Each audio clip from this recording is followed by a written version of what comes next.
há uma instituição chamada o Estado, que a ele é dado o direito de fazer a justiça. Eu faço parte do MBL e nós somos a favor de pegar essa Constituição e rasgar, tocar fogo e fazer uma Constituição nova, que essa Constituição é patética, essa nossa Constituição. O pastor, em hipótese alguma, ele poderá utilizar das suas mãos para tirar a vida. Mas o senhor mesmo falou que tiraria pra salvar o seu filho? Porque eu sou caído, porque eu Mas sou. todos somos. Davi, o homem segundo o coração de Deus, Davi tirou tantas vidas, né, Sim, Jair? E Deus ele não era pastor, ele era meu rei. coração. Mas segundo o coração de Deus. E tem uma frase que eu gosto, já repeti várias vezes, que fala que Abraham Lincoln fez todas as pessoas livres, mas Samuel Colt fez todas elas iguais. Samuel Colt, o cara que produziu a arma, a famosa arma conhecida, a Colt 45 e tal. Tem pastor de esquerda de bem também. Eu nunca conheci uma pessoa de esquerda de bem, quanto mais pastor, mas tudo bem. Mas Quem é de esquerda não é de bem, não? pode ser que seja, mas eu ainda não conheci. Pode ser que tenha uma pessoa de esquerda de bem, mas eu ainda não a conheci. Eu sempre falo o seguinte, o cara pode ser de esquerda, ou ele é burro ou ele é bandido. Uma das duas coisas. Às vezes a pessoa pode ser de bem, mas ele tá absolutamente equivocado, né? Mas a maioria dos que eu conheci por aí, ainda mais na política, são bandidos. Quando os caras são de esquerda, é o que mais a gente vem por aí. Todas as semanas recebemos a esta mesa convidados especiais. Hoje não é diferente, porque eu trago a mesa para um tempo de comunhão, conversa, discussão e debate. Ilustres, pessoas incríveis que vão acalorar o nosso debate hoje sobre o tema: o cristão pode portar arma para se defender? À minha esquerda está o pastor Antoniel Rimualdo. Pastor Antoniel, seja bem-vindo ao Eu Acredito Podcast. Olá, pastor, muito obrigado pelo convite. Nós sabemos aqui nos bastidores como a nossa luta para estar aqui, mas vamos fazer o nosso melhor para trazer um conteúdo que seja edificante e que seja reflexivo para toda a sociedade.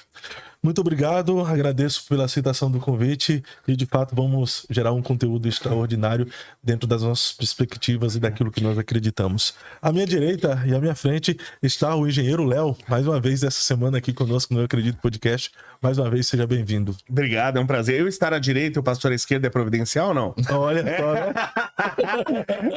É um prazer, eu vim aqui. Foi essa semana que eu vim aqui. Foi segunda-feira. Duas vezes, né? Vim essa semana aqui e eu até brinco, falo, eu trabalho eu sou engenheiro, né? Sou mestre, sou doutor, eu trabalho com ciência há décadas. E adoro, são as coisas que eu mais gosto, é engenharia. E mesmo assim, eu acho que a coisa que mais eu gosto de discutir é religião, porque do ponto de vista de densidade de conteúdo, não existe, né, literatura no mundo que tenha a maior densidade de conteúdo e inteligência do que a Bíblia. E eu ainda brinco, eu falo assim, eu adoro Homero, eu sou fã de Homero, eu adoro a literatura de Homero. E não existe, e é uma das literaturas, para mim, também mais densas que existem no mundo. E mesmo assim, não supera a Bíblia, né? A quantidade de informação e a inteligência contida na Bíblia é insuperável. Então, por mais que eu trabalho com ciência, eu ainda acho que gosto mais de discutir a Bíblia. E você pode até não acreditar na Bíblia, mas não pode desconsiderar a genialidade que há na Bíblia, Foi né? o que eu falei no último programa. Eu salvei. Você pode não acreditar em nada, mas você não pode falar que não é inteligente a Bíblia, que é a obra mais genial que existe. Como eu até falei aqui antes em off, inclusive, o maior debatedor da história do mundo foi Jesus Cristo. Você pega os debates, ele sozinho, quantas pessoas mais letradas da época, e ele ganhar, você fala, esse cara é um gênio. Então você também pode não acreditar em Jesus Cristo, mas você tem que assumir que ele é o maior gênio da história da humanidade. É isso aí. Perfeito para dar início de arma, por quê? Pastor Antoniel, o senhor é contra o porte de arma, por quê? Antes de responder, eu vou responder essa pergunta, tá? Mas antes de responder, o nosso tema é que o cristão pode utilizar a arma para se defender. E quando nós falamos sobre porte de arma, o cristão pode ter uma arma para si. Uma arma de fogo, para deixar claro. Uma arma de fogo para si. Tá. Uma arma de fogo. Porque armas existem vários tipos. Esse celular é uma arma. Isso. No que diz respeito à utilização de uma arma para autodefesa, o cristão ele tem que entender que nessa autodefesa ele corre o risco de fazer algo que as escrituras proíbem que a gente faça, que é matar. Compreende? Obviamente que existem alguns instrumentos na sociedade que são feitos e utilizados, alguns instrumentos de instituições, que a elas são dados o direito de matar. O Estado, por exemplo, os reis. Mas o cristão não pode, em nenhum momento, se utilizar de qualquer coisa para tirar a vida de alguém. Compreende? Tanto que, por exemplo, Martin Luther King, ele fala que por Cristo eu sou capaz de morrer, jamais matar. Então, a utilização da arma para matar, não. Por isso que eu sou contra. E aí, engenheiro Léo, a favor do porte de arma? Não, o porte de arma, aliás, ele é absurdamente cristão, tanto que é uma passagem famosa. E eu nem quero discutir em relação à Bíblia, porque eu não tenho nem condição de discutir com os senhores. E sempre... eu vim aqui, na verdade, até com outro espírito, porque me falaram assim a princípio, né? Hoje você vai discutir com um pastor de esquerda. Eu falei, não, então... Vai ser difícil. Ele decidiu de ser de esquerda antes do debate. Porque primeiro que eu achei que o senhor fosse, até me desculpe e tal. E falei, pastor de esquerda não existe cristão de esquerda. E eu vi que o senhor, pelo pouco que eu vi aqui, já deu pra ver que o senhor me parece uma pessoa de bem. Talvez esteja equivocado em alguns princípios, né? Ou talvez eu esteja também. Tem pastor de esquerda de bem também. Eu nunca conheci uma pessoa de esquerda de bem, quanto mais pastor, mas tudo bem. Mas... de esquerda não é de bem, não? Nunca, pode ser que seja, mas eu ainda não conheci. Pode ser que tenha uma pessoa de esquerda de bem, mas eu ainda não a conheci. Eu sempre falo o seguinte, o cara pode ser de esquerda, ou ele é burro ou ele é bandido. Uma das duas coisas. Às vezes a pessoa pode ser de bem, mas ele tá absurdamente equivocado. Né? Mas a maioria dos que eu conheci por aí, ainda mais da política, são bandidos. Quando os caras são de esquerda, é o que mais a gente vem por aí. Mas como eu falei, tem uma passagem muito clara na Bíblia, que onde Jesus fala, né? Então vem da sua capa e compra uma espada. Pra que Jesus queria que você portasse uma espada, se não fosse pra você, em necessidade, a utilizar? Por exemplo, o senhor falou assim, da arma. A pessoa que tem arma de fogo, ele corre o risco de ter que usar e matar alguém. O senhor já deve ter frequentado em algum ambiente, por exemplo, até aqui mesmo, tá? Nós temos. Mas o senhor já deve ter frequentado em algum ambiente que tinha álcool. Uma festa, tal, indo no casamento que tinha álcool. O senhor corre o risco de se embriagar. A gente sabe que não tem problema a bebida em si, o problema, de acordo com o cristianismo, é a embriaguez. Agora, se você tem Jesus no coração, por mais que tenha toda a tentação no mundo, você não vai se embriagar. Então não é porque eu tô com a arma que eu vou fazer o mal. Até porque uma arma é uma ferramenta como qualquer outra, como essa caneta. Aliás, absurdamente fácil eu matar alguém com essa caneta aqui, mas absurdamente fácil. E nem por isso irei fazê-lo, né? Então, a arma eu considero extremamente importante. É uma ferramenta de dissuasão. Então, a arma impede que crimes aconteçam. Tem uma frase que eu adoro que fala que... Isso foi muito utilizada... os americanos, eles são muito ligados à sua cultura. Eu acho muito bonito isso, né? E tem uma frase que eu gosto, já repeti várias vezes, que fala que Abraham Lincoln fez todas as pessoas livres, mas Samuel Colt fez todas elas iguais. Samuel Colt, o cara que produziu a arma, a famosa arma conhecida, a Colt 45 e tal. Qualquer homem, a maioria deles, não vou dizer qualquer, mas, por exemplo, se eu sair aqui, eu garanto pra você pode me apontar qualquer mulher na rua. Se eu quiser fazer a mal a ela, eu farei. Eu tenho condição e não preciso estar armado pra isso. A única forma de você ter um equilíbrio de força da mulher com o homem, por exemplo, é a arma de fogo. Eu acho que a arma não seria necessária se todos fossem cristãos. Porque o cara cristão, ele não vai violar sexualmente uma mulher. Se todos fossem cristãos, as armas de fogo não seriam necessárias. Mas, infelizmente, existem pessoas más.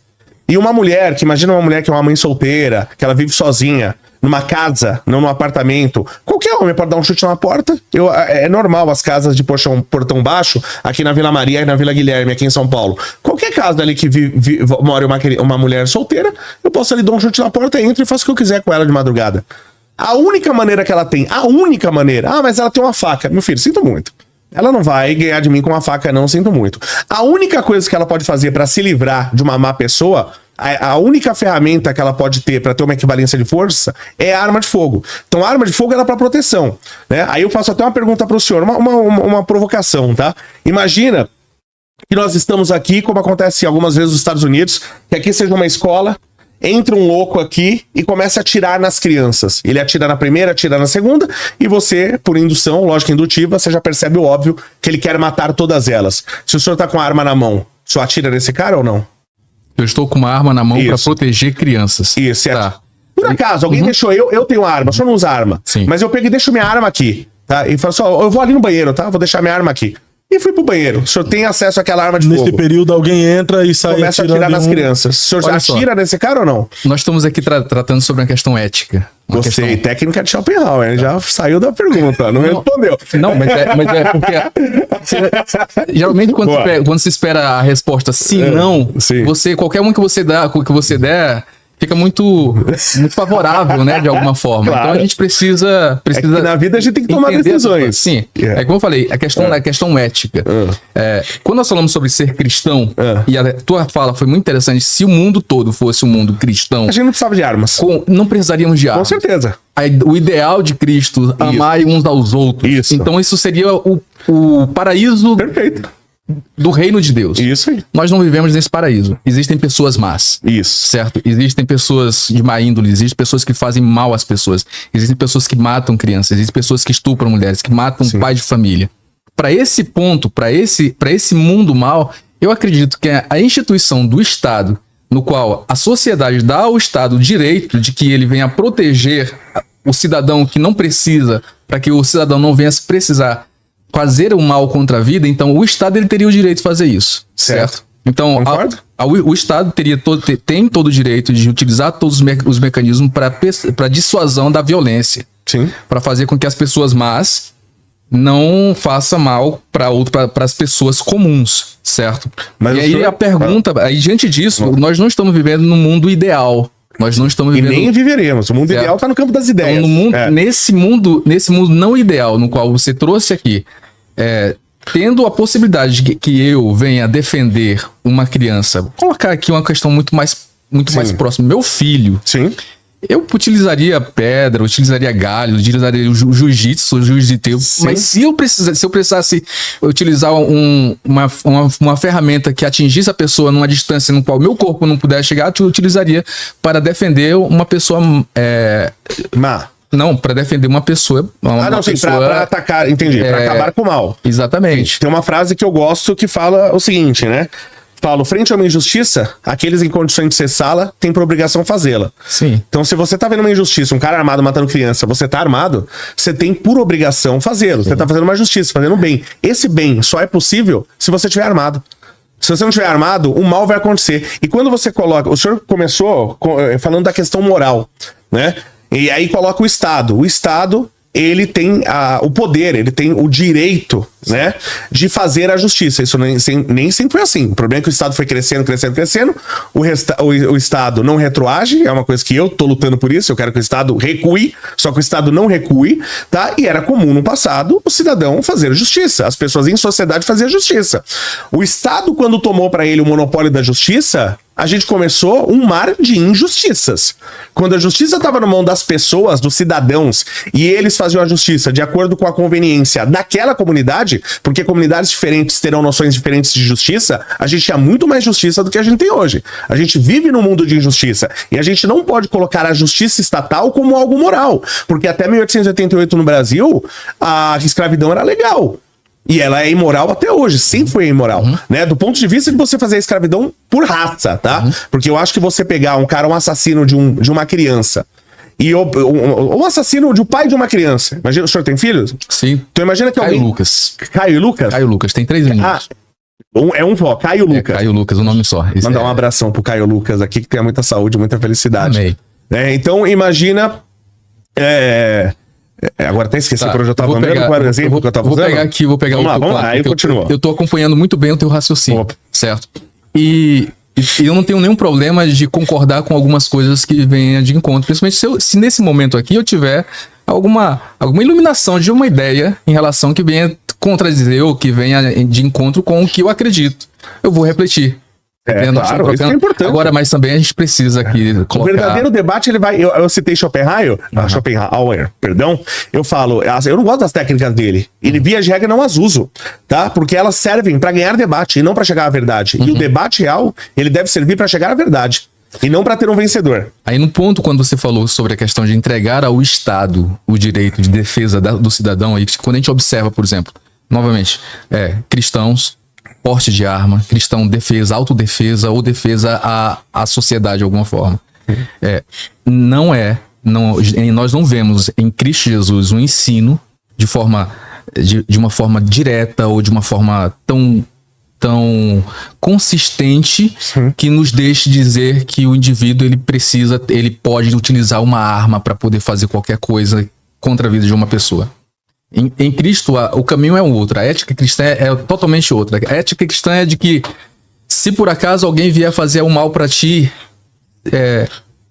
seja uma ovelha. Sim. Tá? E se o Estado vier contra ti, ou se uma organização vier contra ti, não se preocupe com o que você tem que falar, ou porque a ideia do confiar na soberania de Deus, confiar em Deus, é algo que deve utilizar para guiar o cristão. Aí sobre o Estado, por exemplo, vamos dizer, não era um tempo do Estado ainda, um Estado conforme nós vemos hoje, nos dias de hoje, com os países instituídos. Mas na lei de Moisés, por exemplo, havia a determinação muito, muito tácita dizendo não mate. Sim. Proibido matar. É que, na verdade, é mal interpretado. É não assassine. É diferente, é que a gente tem as duas palavras parecidas. No original é não assassinarás e não matarás. Assassinar e matar são duas coisas diferentes. Tá. Assassinar, eu sou totalmente contra sempre. Aí novamente você vai entender o ponto.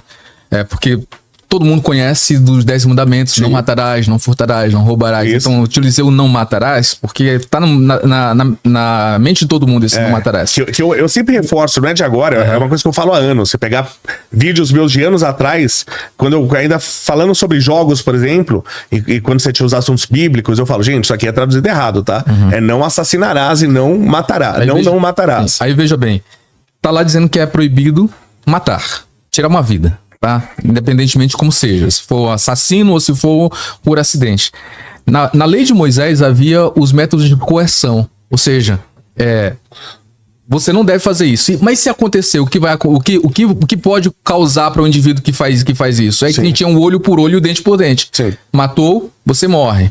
Tirou o olho de alguém, você vai ser tirado o olho. Tinha uma estrutura de liderança que obrigava aquele que cometesse aquele crime ou aquele incidente pudesse pagar. Se a casa que você construiu cair, deve matar alguém, né? Tem tudo isso. Mas também a gente observa que existia algo muito interessante lá chamado cidade de refúgio. Cidades de refúgio eram cidades que eram construídas no qual o indivíduo, se por alguma razão ele tirasse a vida de alguém por acidente, ou que nós chamamos no direito, como por exemplo, no direito é chamado quando você mata alguém sem desejo de matar. Sim. Quando você tem a culpa, mas não o dolo. Exatamente. É o homicídio culposo. Então esse indivíduo, ele tinha a chance de sair correndo para a cidade de refúgio, chegando lá, as portas se abriam, ele entrava e ele não podia ser punido. Hoje acho que chama STF isso. Chegou no STF, você não vai ser punido. Fica tranquilo. A cidade de refúgio dos bandidos. Bandido chegou no STF, pode ficar tranquilo. Isso a gente ainda tem essa cidade hoje. Pois cuidado com o Moraes, que é o representante do STF. Né? Se você falar STF como instituição, ele vai se representar em relação a isso. Mas de qualquer forma. Então nós observamos que no protótipo de um Estado havia essa abertura, compreende? Sim. De quem fazia a aplicação da lei. No tempo de Jesus havia um Estado. Havia um império romano. E o Império Romano matava cristãos, matava opositores e tudo mais. E Paulo ele fala sobre isso. Ele fala que as autoridades, o Estado, a espada do Estado é uma ordem de Deus, ou é uma entrega que Deus faz para poder praticar a justiça. Então, no tempo de Jesus Cristo já havia isso. Sim. Então, observe bem, e lá no tempo de Jesus, o Império Romano, ele não tinha todas as condições de defesa do indivíduo para que cometeu alguma coisa. Obviamente, a sociedade, ela evolui. Nós estamos hoje numa sociedade... Não sei exatamente se sempre evolui, mas às vezes evolui, às vezes involui. Mas observamos de uma forma muito prática, muito real, a questão da realidade hoje. Definitivamente hoje, mesmo com todas as condições de defesa que o indivíduo tem, que de se defender diante de uma ação, de tudo mais, nós temos o Estado com poder com poder bélico, com possibilidade de que os políticos possam promover uma situação onde aqueles que têm uma má intenção, eles possam ser coagidos ou uma ação coercitiva, dissuadido para que não faça isso. E aí é por isso que eu falo, o cristão numa sociedade de hoje, ele pode ter, olha, observe bem, ele pode ter uma arma, certo? Ele pode ter uma arma. Só que ele não vai atirar num cara numa briga de trânsito, ele não vai assassinar uma pessoa. Quando pode ter uma arma, porque, veja bem, pra que ele vai utilizar a arma? Eu sou do interior do Maranhão. Cresci em ambientes onde os pais dos meus amigos tinham arma. Meu avô tinha uma arma. Na Bahia, minha mãe é baiana. A gente tinha que se defender de onça. Isso. Lá, a gente tinha que se defender de onça. Aliás, a onça tá com uma mulher esses dias, filmaram, não sei se vocês viram. A onça, a mulher sentada assim na varanda de casa e a onça pulou em cima da mulher. Vamos ter que ter arma pra se defender das onças, né? Mas então, tem a onça animal e tem a onça gente também. Mas aí o que acontece? No aspecto humano, do ser humano, definitivamente, ao cristão não é dado o poder de tirar a vida de alguém. Eu vou fazer uma pergunta aqui diante da sua fala, né? A arma impede que crimes aconteçam. Sim. Mas armas não fazem crimes acontecer? Então, a gente até pega estatística de vários países armados, como Chile, Estados Unidos. Estados Unidos é absurdamente armado. O Paraguai também, absurdamente armado. Vê o número de assassinatos por 100 mil habitantes. Absurdamente menor que o nosso. Então a gente vê, inclusive, o contrário. Inclusive no Brasil, na época quando o Bolsonaro foi presidente, que ele fez, e onde ele errou absurdamente, que ele, entre aspas, liberou a arma, mas liberou por medida provisória, em vez de ser por projeto de lei, e liberando por medida provisória, ele fez com que fosse a primeira coisa a ser revogada no mandato de um bandido, porque lógico que o bandido, ele não quer que você tenha arma, porque você quer se defender dos bandidos, né? Então quando o Bolsonaro ele assina a MP e você começa a facilitar a arma, os crimes despencam, onde a gente tem a maior queda da história deste país. Inclusive, eu acho até curioso que o pessoal de esquerda fala muito, o Brasil é o país que mata mais LGBT. Umas falácias. Tem um instituto, inclusive lá na Bahia, que mente pra caramba sobre LGBT e tal. Fala, o Brasil é o país que mais mata LGBT. Gente, a gente chegou até 70 mil assassinatos por ano no Brasil. Quase 70 mil. O Brasil é o país que mais mata qualquer coisa. É o país que mais mata médico, mais mata engenheiro, mais mata tapadeiro, mais mata pedreiro, mais mata qualquer coisa. Porque se mata muito aqui nesse país. E o número, por exemplo, de mortes de LGBTs, de transexuais, por exemplo, teve a maior queda da história deste país. Não teve um LGBT fazendo campanha a favor do Bolsonaro. E eu não sou a favor do Bolsonaro. Eu acho que ele fez um péssimo trabalho, se vendendo ao centrão, entre as leis feministas. Eu falo, se tem uma coisa que a esquerda quer destruir, qualquer instituição que não seja o Estado, a esquerda quer destruir, porque ela quer que você seja obediente somente ao Estado. Então, a igreja, eles querem destruir. A primeira instituição da qual você faz parte, a família, né? Eles querem destruir. E mesmo a esquerda não foi tão eficiente para destruir a família, para destruir os relacionamentos, como Bolsonaro foi, aprovando mais de 30 leis feministas. Então, ele está impossibilitando a relação hoje homem e mulher. Então está extremamente difícil. Você vê, os homens têm medo de relacionar. Você pode hoje, se uma mulher com filho fala bom dia pra você, pronto, já gera pensão socioafetiva. Você já tem que pagar uma pensão aí. Você é obrigado pelo Estado. Por isso que eu falo, a gente tem que tomar cuidado do que o Estado pode ou não, ou de servir ao Estado. A gente tem que servir a Deus e não o Estado. O Estado me obriga a pagar pensão pra filho que não é meu. Então a mulher me trai. Aí eu descubro que o filho não é meu, graças à ciência, ao exame de DNA, eu sou obrigado a continuar pagando pensão para aquela criança. E ele, inclusive, ele tem direito à minha herança.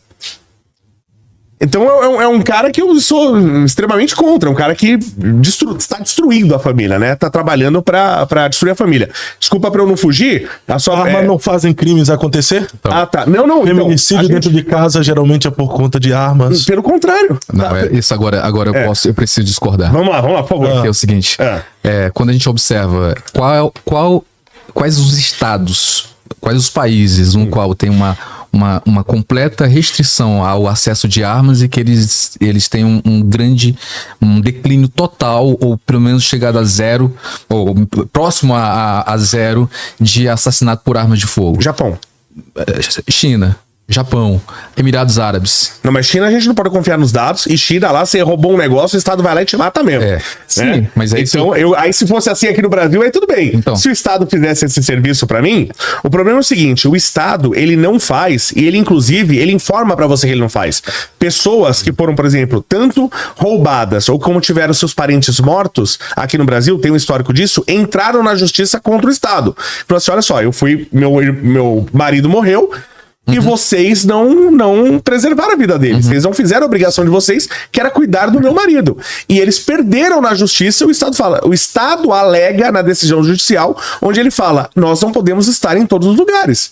Então, a partir do momento que o Estado, ele por si só afirma que ele não pode estar em todos os lugares, e você tem riscos imediatos, como um assassinato ou uma violência sexual, então, obrigatoriamente, esse Estado que se diz incompetente, ele deveria te dar o direito de ter arma. Senão ele não te protege e não te dá o direito de se proteger. Mas essa mentalidade do cidadão comum, que estabelecido em um estado falido, em um estado caótico como nós vivemos. Como eu falei, se todos fossem cristãos, mas nós não estamos falando, por exemplo, no que diz respeito a um cristão com uma mente convertida a Cristo, que não vai fazer mal a alguém, obviamente, não vai ser pró-armas. Tá? E é uma coisa muito interessante aqui que eu falo pra vocês. Observem. Houve uma guinada muito estranha no Brasil, porque eu sou cristão, eu tenho 43 anos de idade, sou cristão desde que nasci, com os meus pais, levando pra igreja e tudo mais. Na década de 90, havia um movimento no Brasil, no que diz respeito à questão dos evangélicos ou dos protestantes e evangélicos, que causava esse sentimento de paz. As pessoas olhavam para o cristão na década de 90 e via literalmente alguém pacífico. 1994 houve um Desarma Rio, encabeçado por Caio Fábio, por Silas Malafaia, no Rio de Janeiro, com toda essa turma que hoje está pró-arma, por exemplo, exceto alguns, né? Mas eles lá faziam uma arrecadação de armas. E olha o que aconteceu no Rio. Pois é, mas isso não foi por causa, observe bem, causa-consequência. Sim. Tá? Não foi a relação de causalidade. Isso, não foi a ideia de que desarmou a população e o Rio ficou pior. É um dos motivos. Eu vejo que na minha visão, eu vejo que foi literalmente esse descaso dos políticos, o descaso completo dos políticos de fazer com que a segurança pudesse ser estabelecida. Porque se houvesse, há muito tempo atrás, uma aplicação mais rígida ou uma fiscalização maior nas favelas, na cidade, nós não teríamos essa situação que está. Mas meu ponto principal, retornando, meu ponto principal é que o cristão, que aí é o ponto. Nós falamos sobre o cristão é pacífico. A alma cristã. A alma cristã. Mas não é pacifista. É pacífico e ele é pacifista. Não. Observe bem. É como o leão, tá? O leão ele pode ser pacífico, ele tá alimentado também, é pacífico, mas não mexe com ele. Não, então, na mente cristã não funciona assim. Nem o senhor é pacifista, que o senhor falou que pra salvar o seu filho, o senhor atiraria numa pessoa. É porque exatamente o que eu falo. Porque o senhor é pacífico e não pacifista. O pacifista nunca atiraria numa pessoa. Aqui, o senhor vai dar continuidade, que é a mesma argumentação, mas só pegando uma fala sua aqui, que existem pessoas más na sociedade. Se existem pessoas más, não é importante pessoas boas portar armas para se defender? Se existem pessoas más... Conforme eu disse, que a realidade da nossa sociedade é de pessoas más. Que seria legal se todos fossem cristãos, viver a utopia, onde todos fossem pacificadores. Mas, infelizmente, existem pessoas más. Não é essa a realidade que nós vivemos só de pessoas boas. Então, se existem pessoas más, é importante que pessoas boas tenham arma para se defender das pessoas más, não? Novamente, a resposta é aquela que eu dei anteriormente. Há uma instituição chamada o Estado, que a ele é dado o direito de fazer a justiça. Compreende? E eu te falo, por exemplo, a questão de pessoas boas e pessoas más. Sim. Eu tenho uma essência assassina. Tá entendendo? Eu tenho uma essência assassina. Quem não tem, eu tenho medo. Quem fala que nunca mataria ninguém, eu tenho medo. Esse que mata. Eu tenho medo desse. E quando eu falo que eu tenho uma essência assassina, é que a mim não me falta nada para que eu seja um assassino de fato. Sim. Compreende? Claro. Eu tenho todos os instrumentos e eu não preciso de armas para isso. Sim. Compreende? Eu não preciso. Talvez o meu nível de periculosidade seja maior do que o de vocês, pelo fato de que eu sou praticante de jiu-jitsu e novamente aquela ideia do jiu-jitsu apaga, mas não mata, seja raçudo. Lembra de um rap que tem? Não é teoria de alguém que quer colocar sua arte marcial acima de todas, mas a gente sabe... A arte marcial capacita, a gente sabe disso, claro. A gente sabe, o Leandro Lô, por exemplo, que foi assassinado recentemente por um policial. De acordo com a justiça, foi morto, não assassinado. Sim, a sentença é que ele foi morto. Né? Mas porque houve a legítima defesa. Isso. Mas e a mídia mentiu sobre esse caso. Mas o jiu-jiteiro, ele é uma arma em si mesmo. Mas como jiu-jiteiro, eu sei, porque eu falei assim, nunca gostei de jiu-jitsu, pra falar a verdade, mas já pratiquei karatê, boxe, kung fu, rapkido, já falei sobre isso. E nunca fui profissional. Mas o senhor sabe, o senhor que viveu nesse meio, você sabe que o profissional não fica arrumando briga por aí. Exato. Né? Mas cabe se defender. Mas ele não arruma briga. O cara profissional, ele não vai arrumar briga. Aliás, pelo contrário, ele vai fugir, ele vai embora de briga. Posso contar aqui uma experiência? Mas se defende caso contrário, claro, sem dúvida. Se for mas atacado, então, quem tem uma arma... Mas se eu vejo que ele tá nervoso aqui, e eu sou um cara que tenho capacidade técnica, marcial, eu já evito, já vou embora, já evito a confusão. Entendeu? Deixa eu contar uma... Até pelo potencial que você tem. A mesma coisa que você tá armado. Então, se o cara começar a me xingar no trânsito, eu tô armado, eu vou embora. Eu peço desculpa. Eu posso até entrar numa briga se eu tiver desarmado. Se eu tiver armado, eu falo, não, desculpa aí. Fui embora. Eu estava viajando no interior do Maranhão, em uma van, e lá o rapaz estava pegando as passagens das pessoas. Então por alguma razão, eu peguei o dinheiro, entreguei pra ele, ele falou, não, fique aí, eu vou passar e depois te dou o troco. E aí a viagem era de 1 hora e eu coloquei o dinheiro no bolso. Comecei a conversar com a pessoa, tava ao lado, conversando, de repente ele veio me cobrar. Ele falou assim, você não pagou. Ele foi bem agressivo. Você não pagou. Eu falei, como não? Te paguei. Ficou aquele mal entendido. Sim. Porque eu, na minha visão, tinha entregado o dinheiro pra ele, tinha recebido. Mas ele não recebeu e eu coloquei ele. Aí ele foi com toda a razão dizendo, não, você não pagou. E aí eu me senti muito ofendido com aquilo. Claro. Muito ofendido. Isso foi há uns 15 anos atrás. Eu já era pastor. E aquilo me deu uma ira tão grande, uma raiva de ser acusado de ser acusado com injustiça, que eu levantei, eu falei assim, e falei alto. Você tá me chamando de ladrão? E o cara olhou pra mim, ele só fez assim, ó. Aí foi lá pra onde o motorista. Ficou 3 segundos. Não, uns 3 minutinhos. Sim. E aí eu sentei, aí quando ele voltou, aí nós dois já tínhamos parado, já tínhamos... Sabe esse aí o que aconteceu? Aí depois nós conversamos, aí ele falou assim, senhor, o senhor me deu, eu fiquei de dar o troco, eu acho que tá tendo um mal entendido. E eu olhei, eu falei assim, aí eu peguei o dinheiro, eu falei, me perdoe pela minha agressividade. Realmente, o dinheiro tá aqui, entregue. Na noite posterior a isso, eu fui procurar uma academia de jiu-jitsu e muay thai na cidade. Quem era o professor? Era ele. Não, imagina. Quando eu olhei pra ele, eu falei, cara, sabe quem sou eu? Que livramento. Aí ele falou assim, não, eu falei, eu sou o cara que gritou contigo na van. Aí ele disse, já aconteceu algo assim comigo. Mas por que ele teve a paciência? Porque ele sabia que eu era indefeso em relação a isso. Sim. Qual é a relação que nós fazemos disso em relação à questão da arma? Mas esse é um profissional, hein? Esse é um profissional. Muito. E um menino novo. Geralmente a gente utiliza a juventude com ser impetuoso, com ser inconsequente. Ele poderia ter me trucidado, me apagado. Já gostaria de conhecer essa pessoa. E aí o que aconteceu? Ele era uma pessoa que tinha a arma no corpo. Sim. E não agiu para não causar um mal. Boa pessoa. Agora, veja bem, no que diz respeito à questão da arma em si. Sim. A arma, onde existem armas, nos Estados Unidos, por exemplo, nós vemos que existem essas coisas. Absurdo de armas. Isso porque os Estados Unidos surgiram pela necessidade da arma para se defender, É a segunda emenda da Constituição. É tão importante que é a segunda emenda da Constituição americana. E a arma, isso que é legal o pessoal, inclusive, conhecer a Constituição americana. Eu sou a favor, os senhores sabem, tô até com a camisa do MBL aqui, né? Eu faço parte do MBL.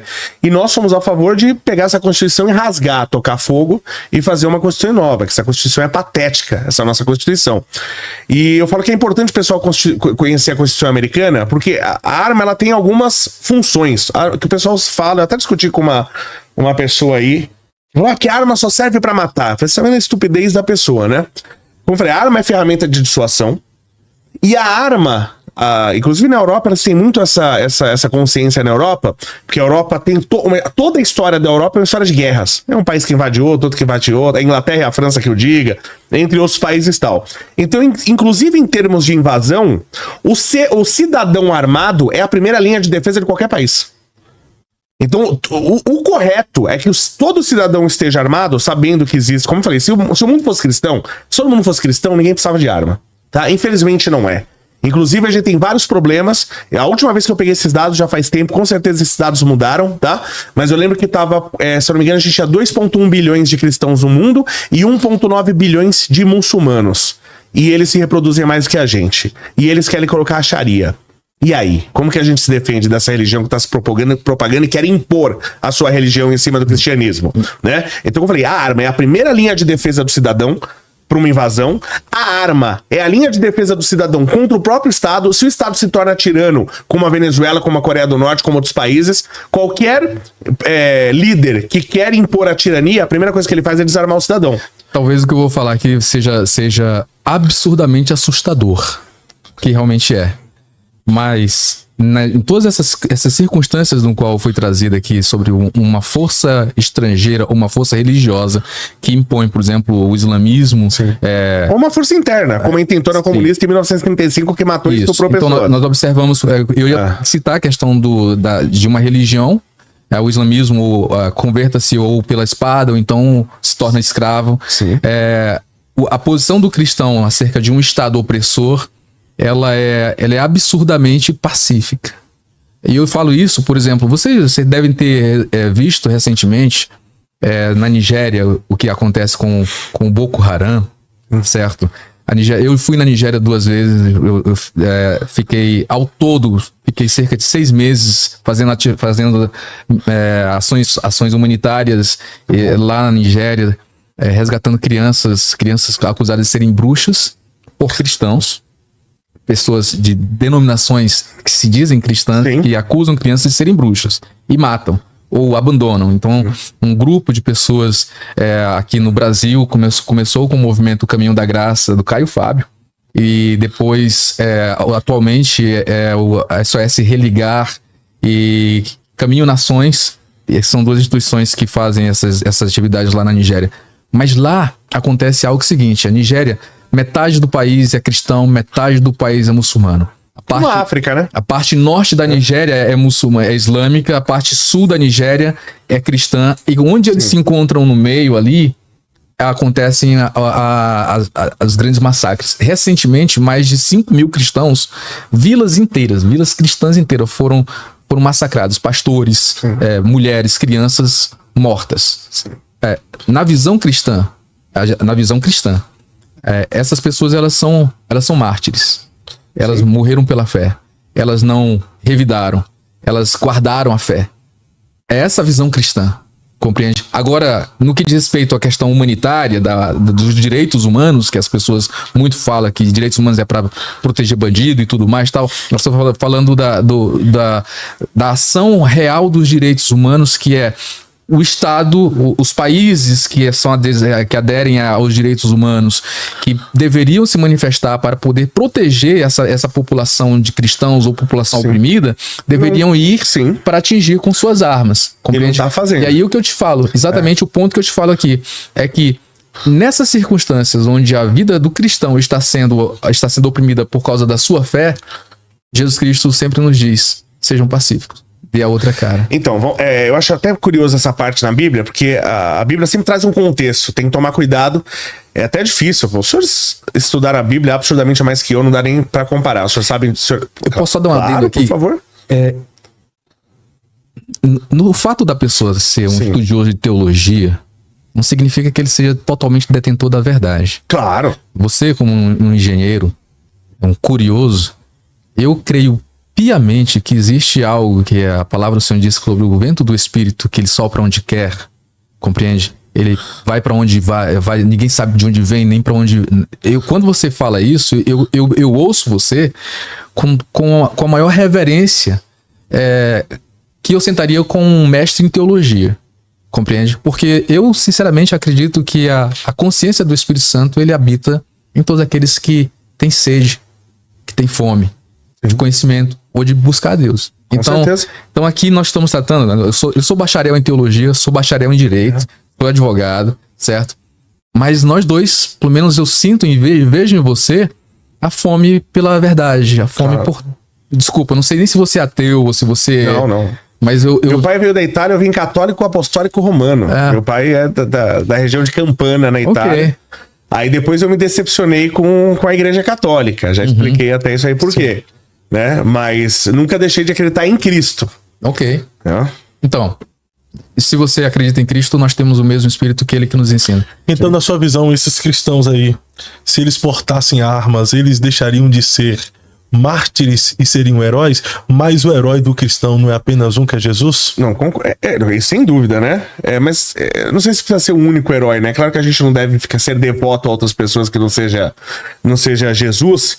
E nesse caso específico, eu também não sei se é a arma que resolveria. Eu acho que esses casos realmente a gente precisaria ter intervenções internacionais, a gente deve criar, inclusive, acordos para garantir que as pessoas tenham liberdade religiosa. O problema é que o Estado, via de regra, ele é contra a religião, né? A gente vê nos lugares onde o Estado é mais forte, você tem menos religião. Então esse é um problema sério. Como eu falei, tudo que você lê na Bíblia, ele tem um contexto. Isso que fez eu demorar, inclusive, para entender muita coisa na Bíblia. Porque não adianta você ler só as palavras sem entender a história. Sim. Tem uma parte da Bíblia que Jesus, ele fala para quem? Eu não lembro se ele fala para André ou se ele fala para Pedro. Se vocês vão lembrar, quando ele fala para perdoar 70 vezes 7. Né? Com quem que ele tá falando que eu não lembro? Foi para Pedro, né? Até 70 vezes 7 a questão do perdão, né? Um dos discípulos se aproximou de Jesus e falou: Senhor, quantas vezes eu devo de perdoar alguém? Isso, mas tem uma história relacionada com isso. Se eu não me engano, quando ele fala do perdoar, ele tava falando de um parente, se eu não me engano. De uma coisa assim, se eu não me engano, tá? Que é uma coisa assim como se sua esposa... sei lá, é uma coisa que geralmente o homem faz. Mas vamos supor que sua esposa deixa sempre a toalha molhada em cima da cama. Isso te incomoda. Mas ela não faz. Tem pessoas que têm características que ela não faz aquilo por mal. Se ela pudesse mudar, ela mudaria instantaneamente. Mas é o jeito dela. E para você mudar certas coisas intrínsecas, leva tempo. Então Jesus fala isso, não é esse caso, particularmente 70 vezes 7, ele tá falando de erros que não são maldade. Então o que ele fala? A pessoa não tá fazendo por mal, ela não quer te atacar, é uma pessoa que te ama. E ele fala, tá, mas toda hora ele faz isso, quantas vezes eu tenho que perdoar? 70 vezes 7. E quando ele fala 70 vezes 7, não é um número. Não é você multiplicar 70 vezes 7. Quando ele fala, não é 490 vezes. Espero não ter errado a conta. É isso mesmo. É isso mesmo? Isso foi Pedro também que fez essa pergunta. Foi Pedro, né? Pedro mesmo. Espero não ter... Então, se eu não errei a conta, tá bom. Não é assim, ó, perdoei 490, agora 491 eu já não perdoo mais. Quando ele fala isso, é pra perdoar todas as vezes que forem necessárias. Se forem 2.000 vezes, é 2.000 vezes necessário. Por que eu tô contando essa história? Porque se usa, eu já vi muita gente usando esse caso pra falar assim do cara que é o violentador sexual, que é um assassino, e um cara, inclusive, que não tem remorso nem arrependimento. Esse cara, eu não tenho que perdoar nenhuma vez. Se ele não tem remorso nem arrependimento, nenhuma vez eu tenho que perdoar. E Jesus, ele sempre mostrou o tempo de ter a paz, mas ele mostrou o tempo que era pra usar, que foi a hora que ele falou, venda sua capa e compra uma espada. Então ele sabia que tinha o tempo de luta. E esse caso mesmo, claro, é muito mais fácil avaliar estando daqui. Mas até esses conflitos da África, eu não acho que ele tem que ser envolvido internamente. Eu não sou um cara pró-arma, eu sou um cara pró-paz. Eu acho que a gente tem que ter paz. O problema é que a gente está num momento, tá, que eu não vou conseguir ter a paz ou as minhas liberdades, os meus direitos mais básicos, se eu não tiver uma arma. Tá? Então as pessoas falam, você não vai resolver o problema da segurança pública você comprando uma arma. E eu falo, quando eu compro uma blusa, eu quero me proteger do frio, eu não quero acabar com o inverno. Tá? Então eu não quero acabar com a violência, eu quero ter os meus direitos básicos garantidos. Uma mulher que compra uma arma, ela quer não ser violentada sexualmente, é só isso que ela quer. Ela não quer matar ninguém, entendeu? Então a gente tem que entender também o contexto, o ideal, né? Que a gente tivesse aqui uma sociedade, como eu falei, se todo mundo fosse cristão. E isso que Jesus prega, tá? Isso que... O Jesus, ele nunca foi revolucionário. Tá? Ele nunca foi revolucionário, do ponto de vista, vamos derrubar o Estado. Pelo contrário, ele fala mais de uma vez contra isso. Mas ele prega o seguinte, a partir do momento que eu estou pregando o cristianismo, quanto mais cristãos existem, nós vamos votar em pessoas melhores e a sociedade automaticamente vai ser melhor. Só que ele fala dos maus líderes também. Ele fala que essas pessoas têm que ser derrubadas. E ele fala, inclusive, que essas pessoas vão encontrar o fim dela. Isso está escrito na Bíblia. Você entendeu? Então a gente tem que analisar contexto a contexto. Pastor, o senhor pode apresentar alguma réplica ou tréplica no que o Léo falou, mas tem também a questão de Pedro ter andado com Jesus durante 3 anos e meio, e Jesus não pediu para ele parar de andar com espada. Se a intenção de Jesus fosse desarmar a população e as pessoas, ele tinha dado essa orientação. Pedro, não quero você andando comigo com espada, não quero que você fique andando comigo armado, né? Porque a espada era a arma da época. Só vou pedir fazer um adendo, porque essa pergunta ela é ótima, tal. Gente, eu sou filho italiano, né? Meu pai veio da Itália pra cá, tal, não sei o quê, e a gente brinca aqui entre italianos, se você não fala alto, você não fala. E eu tento me policiar nisso. Eu falo muito, parece que eu tô enérgico, nervoso, e de maneira nenhuma eu quero desrespeitar ninguém, é que é meu jeito de falar. Esse, eu sou baiano, né? Então isso aconteceu comigo. Tranquilo. Eu falei esses dias com um baiano, tá? Numa questão de negócio. E a pessoa falou, mas você tá nervoso? E eu não tava nem um pouco nervoso. Só que você tem jeito aí, eu pedi desculpa, você me desculpa, tá? Eu falei pra ela assim, minha mãe é baiana, eu sei como minha mãe é calma, tal. Nossa, meu pai... Uma verdade acontece a história rapidamente, falar de novo. Uma vez estava um amigo meu lá em casa, quando ele era moleque, era um amigo de faculdade e tal, então ele há pouco tempo frequentava a minha casa. E meu irmão e meu pai já falecido, meu pai e meu irmão conversando na sala. E aí ele chegou pra mim e falou assim, e meu pai sempre falou italiano, nunca aprendeu português direito, então ele não entendia o que estava acontecendo. Meu, o que teu irmão fez? Seu pai tá nervoso desse jeito? Não, eles estão falando normal. Tipo, não tinha nenhuma briga, só que parecia que eles estavam quebrando o pau. Então, só para fazer essa briga, eu peço desculpas, é que é meu jeito. Não vai achar que eu tô nervoso ou de maneira alguma quero desrespeitar alguém. Minha esposa é catarinense, a família dela é catarina. Você sabe então como que é. Você sofre então. Nossa, ela que tá falando comigo, eu tô achando que tá brigando aí, que briga de verdade, né? Fala, mas no final é errado, né? Já tá... Só pra você ter uma ideia, eu já acho que os baianos falam gritando. Minha esposa e eu, nós temos geralmente temos essa briga lá em casa. Briga não, ela falando comigo, eu olho pra ela e falo, você tá brigando? Ela, não, só conversando. Então é tranquilo. Mas entre nós tem algo que a percepção a palavra de Deus fala pra gente saber discernir os espíritos. Sim, não é ficar como caça-fantasma lá procurando. É as intenções. Claro, então, perfeito. Sei que você é um cara pacífico. E é um debate também, né? Precisa alterar esse negócio aí. A gente dá um debate aqui brigando e saindo só pra sair um corte bonito. Né? Pra um clickbait. Mas o ponto que você falou pra fazer uma tréplica em relação a isso, de que Pedro, ele era um zelote. Se o propósito de Jesus era desarmar as pessoas, por que ele não desarmou Pedro andando com ele durante 3 anos e meio? Ele desarmou Pedro. Ponto. Essa é um fato que aconteceu, certo? A razão do porquê permitiu Pedro, um zelote, que ele tinha um punhal, e esse punhal que ele tinha era um punhal para matar os romanos, certo? Porque ele era um separatista, ele fazia atentado terrorista para a libertação do povo de Israel. Roubada você matar um romano nessa... Então, mas os zelotes tinham essa gana. Eram 2 zelotes, né? Entre os discípulos, né? Tinha dois extremistas entre eles. Sim, mas o Pedro achava menos extremista que o outro. Eu sempre esqueço o nome do outro. Malco foi o que... O servo do soldado. Isso. Mas olha só, Pedro, ele foi tão extremista que quando... A razão, por que ele tinha uma arma? Eu acredito que aí eu posso falar que tá no aspecto de uma fé pessoal, não tenho provas disso. Sim. Mas há uma passagem bíblica, uma profecia bíblica que diz que ele foi contado como os malfeitores. Então, uma das razões pelo qual havia essa visão de que Jesus Cristo andava com extremistas, é que ele andava com malfeitores. Na visão dos romanos, na visão principalmente dos religiosos que não eram zelotes. E a razão pelo qual Jesus Cristo ele não chancelou a Pedro a ideia de que a arma ela deveria de fato acontecer como forma de defesa ou de autodefesa para machucar ou tirar a vida de alguém. Sim. Foi quando ele foi entregue lá no Getsemane. Pedro cortou a orelha do soldado. Pegou e falou assim, basta, para com isso. Literalmente é alguém que fala assim, tá louco, tá maluco, deixa acontecer. A confiança dele. Mas ali não foi porque... Ali precisava, né? Ali não foi porque Pedro poderia estar atrapalhando que o propósito fosse concretizado e cumprido, até porque Jesus já tinha repreendido Pedro anteriormente. Sim. Quando Pedro falou, eu vou morrer contigo. Sim. Aí Jesus falou que não, afasta de mim, Satanás. Porque eu preciso beber desse cálice. Sim. Então, quando Pedro toma a iniciativa ali de cortar a orelha do soldado, do servo do soldado Malco, Jesus está falando, basta, você não lembra do que eu te falei lá atrás, não?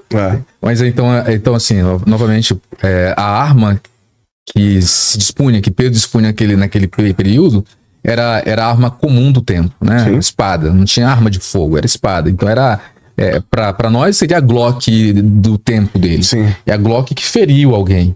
E com violência, na tentativa de proteger um inocente. E Jesus Cristo Sim. fala, para. E na razão disso, em Cristo ele tinha confiança plena da soberania divina dele. Compreende? Do propósito no qual ele tinha. Então, como que nós podemos aplicar isso para nós hoje? Novamente, eu não preciso ser pego na minha incoerência. Para que eu exponho a minha incoerência. Para não parecer hipócrita. Certo? Porque seria muito fácil vocês pegarem uma hipocrisia minha de eu estar falando aqui sempre que o cristão não deve ser pró-arma, não deve ter arma em casa, não deve possuir uma arma, não deve andar armado. Um cristão não deve fazer isso. E de repente vocês perguntarem se um cara entrar na sua casa e você faz o que se você não tiver uma arma? Isso seria uma hipocrisia minha, porque eu gostaria de tudo, faria tudo para tentar defender a minha família. Sim. Certo? Então, existe uma incoerência do desejo humano do homem de produzir uma proteção, de ser um Pedro, mas sabendo que isso faz parte exatamente da natureza caída, de quem não confia literalmente na soberania de Deus, que quer resolver. E eu falo para vocês... nós perdemos essa gênese, nós perdemos esse DNA cristão de confrontar o malfeitor com o poder da palavra. Sim. Esse é o ideal, eu concordo com você. Esse é o ideal. A gente precisa transformar. Eu acho que a gente precisa transformar a sociedade numa sociedade mais cristã. Eu até falei do MBL aqui. No MBL você tem vários cristãos. A Amanda Vettorazzi é cristã, o Couto Zacarias é cristão, Kim Kataguiri é cristão. Mas você tem gente que não é. Mas mesmo quem não é, defende o cristianismo porque entende. Por mais que ele não seja cristão, ele entende que o cristianismo funciona. Você entendeu? Então, se a gente pudesse fazer uma sociedade toda cristã, a gente ia precisar, talvez nem precisasse de armas. Só que hoje eu quero que o cristão tenha arma, principalmente o cristão. As armas na mão de cristão tá salvando inúmeras pessoas. É normal no mundo todo, tá? É normal no mundo todo. A gente viu na Austrália lá, o cara que invadiu uma mesquita lá e saiu matando todo mundo e filmou. Aquilo ao vivo, ele transmitiu ao vivo, ele matou inúmeras pessoas, o cara armado, trocava de arma e tal, não sei o quê. Isso você não vê acontecendo no Brasil. E eu já conversei com policiais e com várias pessoas. A gente vive numa sociedade hoje que eu acredito ser bastante cristofóbica. O Brasil é muito cristofóbico, a esquerda é muito cristofóbica, tá? Aconteceu há pouco tempo lá em Guarulhos, um cara parou, uma senhora da igreja lá, uma idosa, lavando a calçada, o cara parou o carro, desceu e bateu com um caibro na cabeça dela. E acredita-se que foi por ela ser cristã, por ela ser da igreja. Por que as pessoas não entram na igreja? Uma coisa que todo bandido sabe é que é normal policial frequentar a igreja, porque boa parte dos policiais são cristãos. Então é muito normal ter um policial armado dentro. Você sabe disso. Dificilmente você ter um culto e não ter um policial armado. Tá? E tem gente ainda que é contra o cristão ser policial. Sim, sim. Mas aí que tá. Aí tem outra coisa que acontece também na polícia. Aí eu falo do cara que conhece muita gente da polícia. O senhor sabe também, porque com certeza vocês têm amigos policiais que são cristãos. Quando entra um cristão de verdade na polícia, quando o cara vai formar as duplas e o cara que vai receber a dupla, que ele é um corrupto, ele é um policial corrupto, ele recebe um cristão, ele pede pra trocar. Ele não quer o cristão com ele, porque o cristão não vai aceitar propina. E o cristão vai ver ele fazendo... O cristão tem muitos problemas na polícia. Só que, graças a Deus, a gente tem muitos cristãos policiais. E é por isso que não acontece um monte de atentado aqui em igreja. Porque dificilmente você tem uma igreja que tenha muita gente e não tem um policial armado ali dentro. O pastor Fábio falou aqui algo interessante, que talvez para o espectador não tenha passado despercebido, mas eu vou trazer o contexto. Quando ele fala, tem muita gente que é contra o cristão ser policial. Não sei se ele trouxe isso por causa de um comentário off que nós falamos aqui, que eu deveria debater com um pastor do BOP. Um pastor, Sim. Um cristão, pastor e policial do BOP. É esse que eu gosto. Sargento Passo. Aí o que acontece, nessa conversa eu não conheço ele, não sei como é, mas eu falei que eu, por exemplo, como advogado, não posso ser defensor público porque há conflito de interesse. Claro. Tá? Se eu for advogado da prefeitura, por exemplo, não posso exercer ações contra a prefeitura Sim. porque há conflito de interesse. Eu tenho que abdicar de um para poder fazer outro. Sim. Da mesma forma, eu vejo que deveria existir na consciência, porque não existe uma força, um Estado para dizer você é do BOP, você não pode ser pastor. É a pessoa mesmo de saber que as atividades elas são contraditórias. Você não pode ser um instrumento do Estado no qual você tem que matar. Mas você não tem que matar. Não, o policial... Nenhum policial tem que matar, nenhum. Veja bem, faz parte da atividade policial essa possibilidade de matar diante da violência. Isso, aí qualquer cidadão. Não, isso tá na legislação. Veja bem, o que nós estamos falando. Frente flagrante delito dever. Você sabe mais que eu, pelo amor de Deus. Eu só preciso trazer exatamente, Léo, o fato de que ao policial, ele não pode, se ele deixar de fazer, ele está prevaricando. Claro. Entende? Mas isso então, qualquer cidadão. Moralmente ele prevarica. Mas aí o que acontece? O pastor, em hipótese alguma, ele poderá utilizar das suas mãos para tirar a vida. Mas o senhor mesmo falou que tiraria para salvar o seu filho? Porque eu sou caído, porque eu Mas sou. Mas todos somos. Davi, o homem segundo o coração de Deus, tirou tantas vidas, né? Sim, e Deus não era pastor, ele era rei. Coração. Mas segundo o coração de Deus, qual pastor levou esse título de ser o homem segundo o coração de Deus? Mas o segundo o coração de Deus não é que Deus tem um outro coração que Davi tá batendo do lado lá. Compreende? Não é isso. A gente tem 8 bilhões de... Definitivamente, vamos aqui falar. A gente, principalmente na sociedade evangélica brasileira, existe uma deusificação dos seres do Antigo Testamento como fossem seres mitológicos. Davi, o salmista Davi, em um pastor sério de uma igreja cristã séria, ele sinceramente teria que ficar um banco fazendo muito esforço para poder servir, porque as atitudes de Davi, elas não teriam compatibilidade com a fé cristã do ensino de Jesus. Adulterou, matou, mandou um cara pra ser morto pra ele ficar com a mulher do cara. Foi tudo isso. Compreende? Então, se nós observarmos a humanidade de Davi, é a humanidade caída, do ser humano caído. Sim. O que diferencia Davi como um ser... Como Salomão também. Eu sempre ouvia falar tanto de Davi e Salomão. Quando comecei a ler a história, eu falei, esses caras eram os melhores, eu tô melhor que eles. Eu falei, gente, eu peguei menos que esses caras. Agora, qual é a diferença, por exemplo, em Davi, que ele se expôs bastante nos Salmos? Cara, não tem como você ler o Salmo.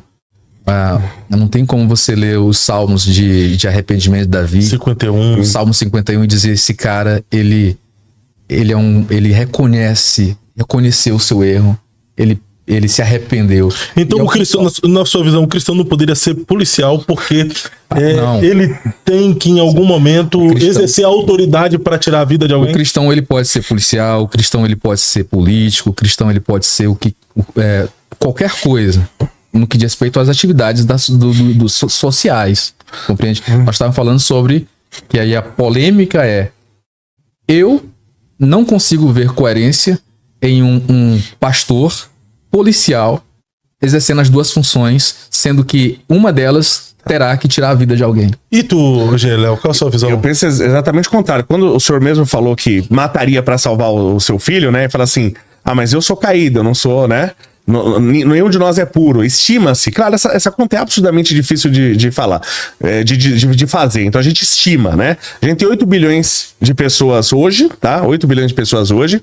E estima-se que desde o ano 1, desde que Jesus nasceu, e Jesus veio para mostrar o caminho, falou assim, ó, o caminho é esse e é possível. Eu brinco com Jesus, falo, Jesus, você sacaneou a gente pra caramba, porque pra seguir esse caminho aí só por Cristo, é só ser o Cristo mesmo, né? É só por ele, meu, pelo amor de Deus, puta do caminho difícil, né? Mas desde que Jesus apareceu e mostrou o caminho, estima-se que nasceram umas 60 bilhões de pessoas. Nenhum foi puro. Tá? Nenhum foi igual ele. Então não serei eu, não serão os policiais. Só que eu acho que a gente tem um problema hoje na polícia, que inclusive os policiais criticam muito, que é o carreirista. A pessoa não tem vocação nenhuma pra ser policial, mas ele quer a estabilidade, que é o salário. E ele vai pra polícia e está fazendo um mal absurdo pra sociedade. Nossa, se os cristãos de verdade, os verdadeiros, porque o que tem de cristão falso aí não tá escrito. Se os verdadeiros cristãos fossem pra polícia, nossa, eu acho que a sociedade seria absurdamente melhor. Eu peço aos verdadeiros cristãos, sejam policiais, você que tem vocação, né? Porque a pessoa que não vai ser corrupto, né? Que vai tratar bem dos casos, que não vai prevaricar. Eu acho que a gente precisa mais.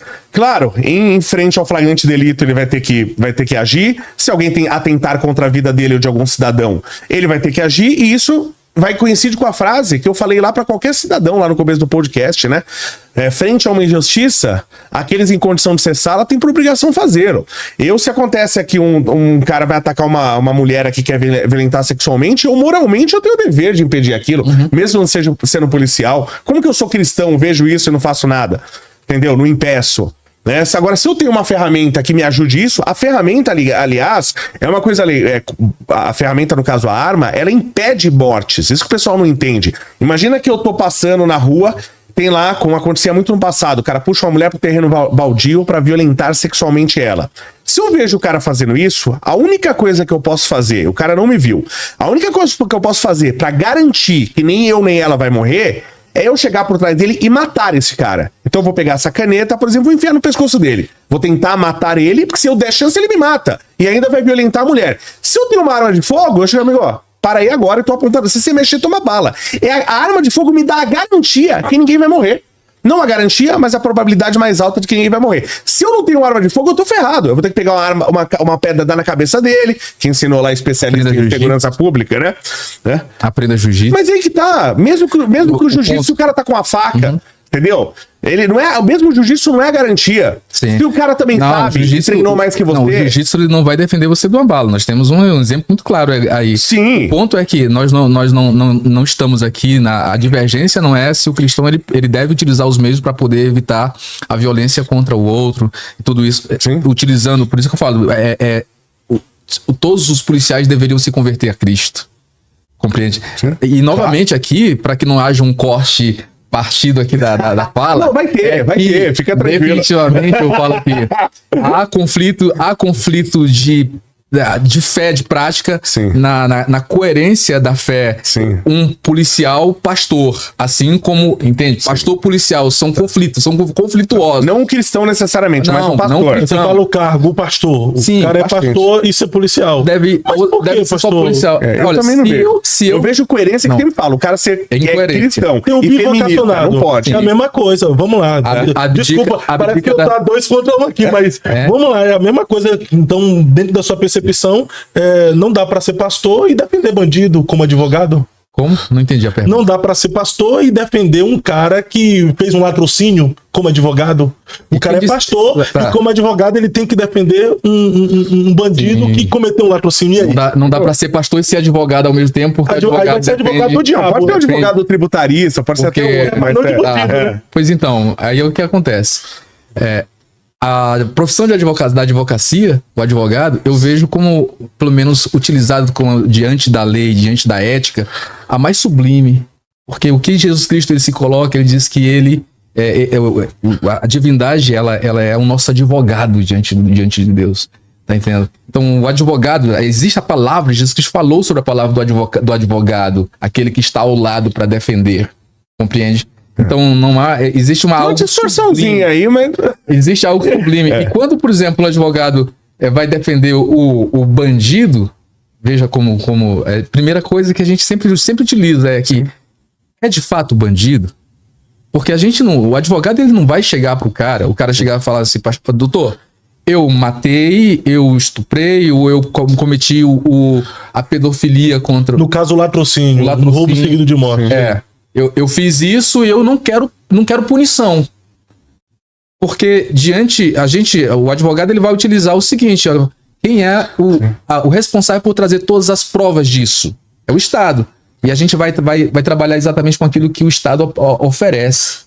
Compreende? Porque pode ser até mesmo que o Estado venha a produzir provas falsas para poder acusar e julgar um inocente. Eu falo que na sociedade perfeita o advogado não deveria nem existir. Porque em qualquer conflito, né, o cidadão iria apresentar a sua versão e apresentar a verdade, o outro também a verdade, e alguém julgaria. Então na sociedade perfeita nem advogado deveria existir, eu falo, né? A gente precisa, né? Porque as pessoas mentem.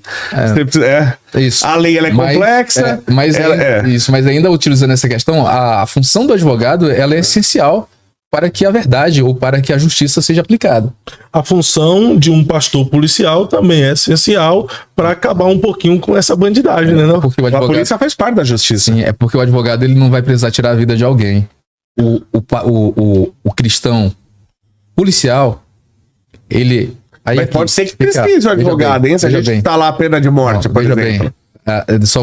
Desculpa, Léo. É um assunto bom. É contra a pena de morte, né? Então, nesse caso aí, a gente pode continuar falando. Depois a gente vai para esse tema. Assim. Sobre o quê? Ah, tá. Pelo jeito, o senhor é contra a pena de morte, né? Se eu sou contra a pena de morte? Pelo jeito que o senhor... não, mas continua o seu raciocínio. Boa pergunta. É porque pelo seu raciocínio aqui, que tá dizendo que um pastor não pode ser policial porque tem que tirar a vida. Que um cristão também não pode tirar a vida. Dentro das suas colocações, não pode. Então, pena de morte também, na sua percepção, não poderia existir. Que o cristão, ele pode tirar a vida, em alguns casos ele deve. Né? Como eu falei, se o cara entra na escola e começa a matar criança, você deve matar aquele cara. Você deve parar aquilo. Né? Ainda mais se você é cristão. Pra mim não é só questão que ele pode, ele deve. Em alguns casos, obviamente. Mas, por exemplo... O cidadão, ele precisa utilizar de todas as formas para poder barrar uma injustiça, uma agressão. Certo? O cidadão. E nós não podemos falar aqui o seguinte, um indivíduo cheio da consciência de Cristo, quando a agressão é exclusivamente contra ele, ou quando ele é um injustiçado, quando ele vai ser o agredido ou assassinado, ou tirado a sua própria vida, né, por parte de algum terceiro, o ensino de Cristo é que de fato ele seja pacífico. Tente convencer com a palavra. Claro, perfeito. Um caso que me chama... Eu li, na minha adolescência, um livro chamado Confissões de um Pastor. Já viram esse livro? Não. É um dos livros que, na capelania prisional, eu compartilho com os presos.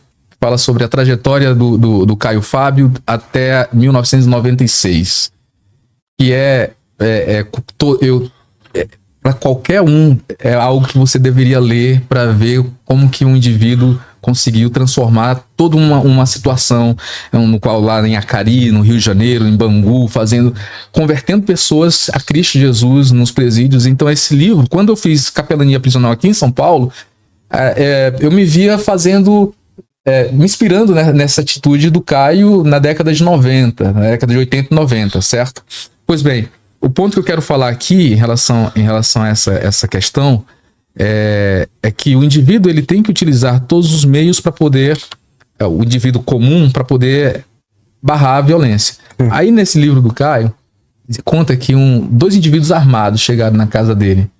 E o pai dele, o Caio pai, né, que ele é o Caio filho, barrou os indivíduos, tem utilizado com um cajado que ele estava, só levantou o cajado e falou, pare em nome de Jesus. E os indivíduos pararam. E eles naquele momento travaram. E ele ali, com o poder da palavra, trouxe os indivíduos de joelhos para poder para se render a Cristo. Esse é o ideal do cristão. Se tiver de ser assassinado, que seja um Marte, mas jamais poder utilizar de qualquer instrumento para matar alguém. Sim. E mais, só para concluir aqui, eu sou pastor. Se um dia eu tiver que defender a minha esposa ou meu filho para matar alguém, para defendê-los, eu deixo o pastorado. Da mesma forma que se um dia eu adulterar, eu deixo o ministério. Sim. Porque Aí novamente eu concordo que não é compatível. Porque não é compatível nenhuma claro. coisa. Agora, Existe se o a senhor coerência. matasse alguém ali pra salvar crianças, eu ia chamar o senhor de herói. Eu seria um herói. Eu seria um herói na visão da sociedade, na minha visão cristã, eu estaria extremamente arrependido por ter tirado uma vida. Sim, mas não é pra você. Desculpa, não é pro senhor ficar feliz também com isso. Eu, particularmente, fico. Né? Quando vejo um vídeo. É fácil colocar esse vídeo aí? Tô só arrumando aqui pra... Ah, tá. Eu passei um relato que saiu agora. Pode. Eu passei um relato aí, se der pra gente colocar. Vai ser legal, porque eu concordo com o senhor. A gente, aliás, precisa aprender a usar mais a palavra. O que eu tô vendo, por exemplo, outro dia eu vi aí um vídeo que ficou famoso aí do cara com um caminhão, jogando em cima do carro, quase matou o cara do carro, fez outro cara bater. O que tem de briga de trânsito por besteira, que a pessoa podia chegar e falar assim... Aliás, todo mundo comete erro no trânsito. Todo mundo. Quem nunca fechou alguém? Né? Se eu fecho alguém, a primeira coisa que eu faço, abro o vídeo, desculpa. Né? Pede desculpa pras pessoas, dê passagem pras pessoas. Isso é uma coisa que eu faço, todo mundo por qualquer... Hoje, vindo pra cá, cheguei, né? Hoje foi correria, né? Correria que me ligaram em cima da hora. Eu falei, não, tô indo pra aí, vou correndo. E eu correndo. E aí eu tô vindo na saída aqui da 9 de julho. Na hora que eu virei, tem uma faixa de pedestre, tinha uma veinha pra passar. Aí, óbvio que eu parei. Só que a veinha, coitada, ela usava até bota ortopédica, aquela veinha assim. A veinha levou 1h30 pra atravessar. Aí você tá lá, meu Deus, mas como que eu não paro, né? A necessidade dela é maior que a minha. Você entendeu? Eu sou um cara que paro pra todo mundo, dou passagem pra todo mundo. As pessoas ficam arrumando briga, entrando numa violência por nada. Por nada no trânsito. Ô, Léo, desculpa, deixa eu falar, você tá falando aqui, eu lembrei de uma fala sua que você disse que a sociedade cristã deveria viver armada, não é isso? Você falou? Não, na situação, eu falei a princípio, se todos fossem cristãos, a gente não precisava de arma. Certo. Só que hoje, dentro dessa sociedade violenta, que abandonou a Deus, a gente vive numa sociedade onde a maioria das pessoas abandonaram a Deus. E é curioso, eu acho até curioso na juventude, a gente vê uma juventude dos homens indo pro conservadorismo e indo pra igreja. E as mulheres se afastando. Então isso me dá um certo desespero. Você vê as mulheres virando feminista, que aí não dá pra ser cristão e feminista ao mesmo tempo. Ou você é cristão ou é feminista. As duas coisas são incompatíveis. Tá? Então é uma coisa curiosa. A gente precisa buscar, inclusive, mais a mulher. A mulher tem que trazer mais a mulher para Cristo, entendeu? Nessa sociedade perdida, eu quero que as pessoas boas, e todo cristão verdadeiro que eu conheço é uma boa pessoa, eu quero essas pessoas armadas. Eu quero as boas pessoas armadas. Você sabe, uma previsão, é só uma suposição. Se a sociedade brasileira cristã, esse cristianismo que está se estabelecendo no Brasil, quer seja de ênfase católica, quer seja de ênfase evangélica, certo? Se fosse dado a eles o poder de dominar o país todo, armado, nós nos tornaríamos um Talibã. Compreende? Sim, concordo. E eu falo... Eu falo do verdadeiro cristão. Isso. Aí esses talibãs religiosos fanáticos com arma... Ia começar a matar prostituta. Por exemplo, o Complexo de Israel, que é um... Seria isso. Eu concordo. Complexo de Israel. Isso. Traficantes Por isso que eu sempre uso a palavra verdadeiro. Cristãos armados. Sim. Certo? Isso é maravilhoso. No Brasil, se isso acontecesse... Digamos aí que o Brasil tivesse 50% evangélicos, 50% católicos dominando o poder, todas as esferas, tanto no STF quanto na administração pública, tudo. Colocar armado, nós faríamos exatamente o que os Estados Unidos faz, que é um país cristão, certo? Armado, e ele vai onde quer, impõe a sua força com a arma e tira e coloca e manipula os estados. Onde quer. Fez isso no Iraque, tirando o Saddam Você viu no complexo de Israel, eles ameaçando matar lá um cara que tava fazendo macumba? Pois é. Um cristão de verdade nunca vai matar alguém que tá fazendo macumba. Deixa o se o cara... Eu sempre falo isso, a salvação é individual. Não, mas aí se o cara não quer, não são verdadeiros. Então, aí é um bandido, ele acha que é. Nós estamos falando sobre... Existe uma diferença aqui. Ele achou uma compensação. Esse cara, que ele é esse bandido lá do complexo do Israel e tal, ele achou uma compensação moral e psicológica pro que ele faz. Ele sabe o que ele faz errado. Mas como ele é cristão, você entendeu? É uma compensação moral e psicológica que ele faz. Eu não sou expert na psicologia. Eu também não. Nós estamos aqui só dando os nossos palpites. Sim. Mas a gente tem umas experiências por exemplo, na capelania prisional, lá no hospital psiquiátrico de preso de justiça, lidando com psicopatas, Sim. com feminino e masculino lá. A experiência, foram 3 anos atuando naqueles presídios, naqueles hospitais. Sim. Existe algo muito interessante que a gente observa sobre a fixação dos psicopatas sobre figuras do Antigo Testamento, sobre histórias do Antigo Testamento. Uhum. E eles colocam isso como sendo, eles ouvem vozes de Deus dizendo para eles mensagens exatamente como... Sim. Mas tudo isso, existe o lado da psicopatia, da doença mental, da doença psicológica, mas também existe a influência maligna da religião para poder adoecer essas pessoas. Claro. E aí é por isso que eu estou te falando. Quando a gente fala, por exemplo... sobre esses cristãos que seriam armados, belicosos, que matam qualquer pessoa, nos Estados Unidos a gente vê isso.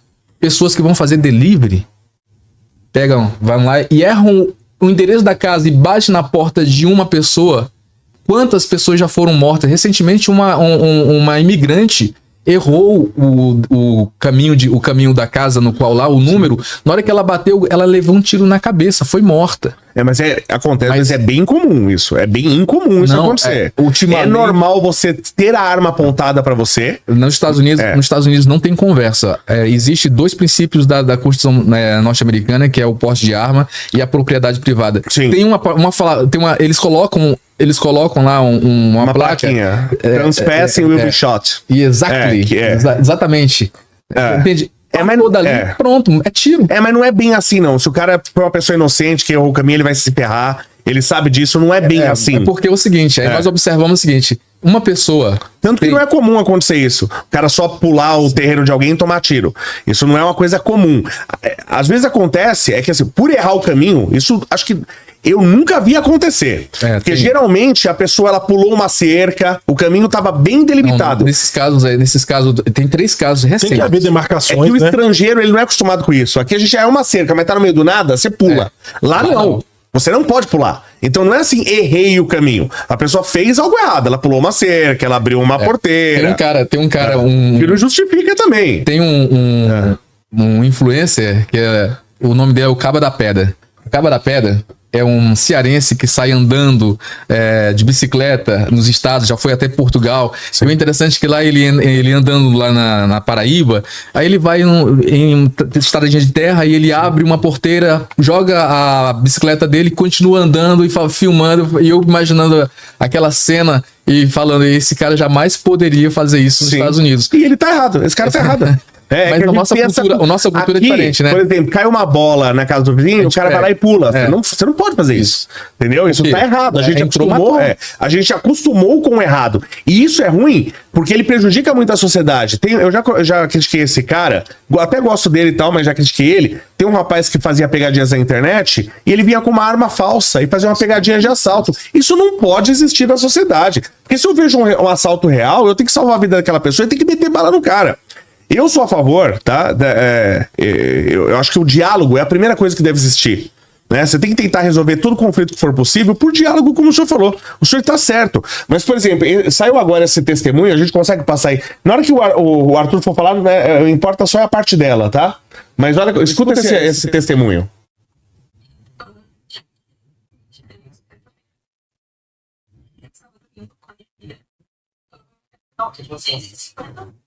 Minha mãe tinha ido trabalhar e a gente tem mania de entrar do quarto pra alguma coisa. Eu abro os olhos, né? Assim, eu abro os olhos e meio que vi que eu achei que era ele. Antes de alguém na porta do quarto. Eu achei que meu marido tinha sido algo. E em seguida foi na cozinha e eu voltei pra mim. Quando eu abro bem o olho assim, tem uma faca, eu vejo um jogadinho de uma faca. E logo em seguida, eu abro meu recorte e vejo um homem que eu nunca tinha visto na vida. Uma faca. E pedi pra ele, porque eu comecei a gritar muito alto nesse momento. Então, eu comecei a orar e falar socorro. E pedi a Deus que Deus não deixe eu morrer. Ele chegou na parede e falou pra mim colaborar, pra mim ficar quieta, porque eu não queria que você fazer pior com a minha filha. Ele falou que eu morrer, sabendo que ele tinha feito e ele faria pior pra minha filha. Isso, ele desceu no chão. Eu falei, moço, querido, moço, querido, por que tá fazendo isso comigo? Eu não fui a primeira vítima dele. Ele estava, quando ele estava sentado no chão pelado ali, subi dele, estava com a tornozeleira. O cara já com tornozeleira. Já é um bandido esse desgraçado. Esse cara, esse tipo de pessoa pra mim, não é que se eu chego lá eu mato esse cara. Pra mim, o marido dele tem que ter o direito sobre a vida desse cara agora. O marido dela, pra mim, porque você vê, essa mulher, ela falou, ela dialogou, ela orou, ela pediu a Deus, ela questionou o cara. Não dá pra ela chamar o Estado. Cadê o Estado? Não apareceu aí, tá? Pra mim, se o marido dela... Pra mim, esse cara tem que ser dado ao marido dela. Você faz o que quiser. Se quiser torturar esse cara durante 10 anos, é direito seu. Tá? Porque o que esse cara faz não é coisa de ser humano. Eu não posso chamar esse cara de ser humano. E esse cara morrer é muito rápido. Ele não merece um tiro na cabeça. Esse cara, pra mim, tem que ser espancado todo dia, tá? Porque ele tem que servir de exemplo. Não é porque eu tenho raiva desse cara ou eu quero me vingar do cara que fez isso. Pra mim, ele é um animal. Animal não faz isso. Ele é um monstro, tá? E eu quero mostrar um exemplo. Eu ia colocar uma câmera lá e falar assim, ó, você que tá pensando em fazer isso, olha o que vai acontecer com você. Um dia eu estourava o joelho dele, outro dia dava tapa na cara dele até cansar, né? Outro dia enfiavam umas coisas nele lá pra ele deixar de ser trouxa. Falava assim, você que tá fazendo, então pensa nisso. Porque se isso for falar, nossa, mas que absurdo, que violência absurda. Só que se isso fosse feita, quantas mulheres como essa não estariam hoje não chorando, estariam bem? Porque essa mulher vai sofrer todo dia, pro resto da vida dela. Nesse caso aí... O marido dela vai sofrer todo dia pro resto da vida dele. Pastor, nesse caso aí, essa mulher tinha que falar bem assim, eu sou cristã. Ela falou. Ela orou, né? Ela orou. Não, mas e aí? Poderia falar pro cara, eu sou cristão, pode me abusar de mim? Não, de forma alguma. Você vê?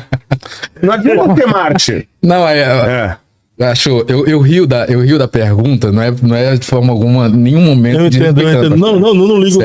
Não, a pergunta foi mais provocativa mesmo. Sim.